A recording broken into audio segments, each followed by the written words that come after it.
Tuko hapa Morogoro katika kuendesha mafunzo ya business continuity management, risk management na mfumo mpya wa serikali unaitwa GEMIS kwa ajili ya kuripota risk management. Umuhimu sasa wa hii training ni kwamba kama unavyojua sasa hizi dunia imekuwa na uncertainty nyingi. Wanasema kuna hiyo VUCA world. Kwa hiyo tumeona kuna umuhimu wa taasisi zetu kujua ni jinsi gani wataweza kuendeleza biashara zao, business continuity, iwapo zitatokea disruption mbalimbali. Tumeona recently mgogoro wa Marekani na Irani umeleta disruption nyingi sana.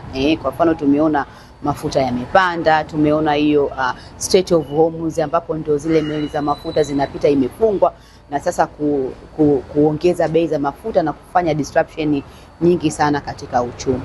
Kwa hiyo sasa likewise kuna incidents mbalimbali ambazo zinatokea. Inaweza katokea moto, inaweza katokea mafuriko, inaweza katokea network outage na nini. Kwa hiyo hivi vyote vinasababisha shughuli zile za msingi za taasisi zisiweze kuwa na muendelezo.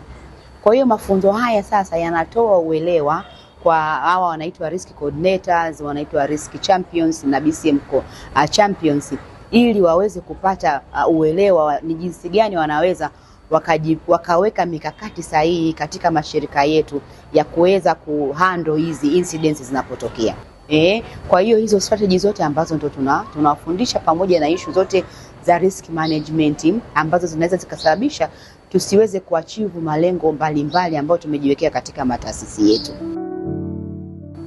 Zoezi hili actually ni zoezi la umuhimu sana kwenye taasisi zetu za umma, hasa ukizingatia kwamba dunia sasa hivi inakabiliwa na majanga mengi tofauti, na kuna majanga mengi hapo nyuma yameshatukuta, kwa mfano majanga kama COVID na mengineyo. So majanga kama haya yakitokea, kama hujajiandaa vya kutosha, hutaweza kusurvive kwenye kutoa huduma. Kwa kuwa na plan, kwanza itawezesha taasisi za umma ziweze kutoa huduma temporarily wakati zikijiandaa kurudi kwenye normal business processes.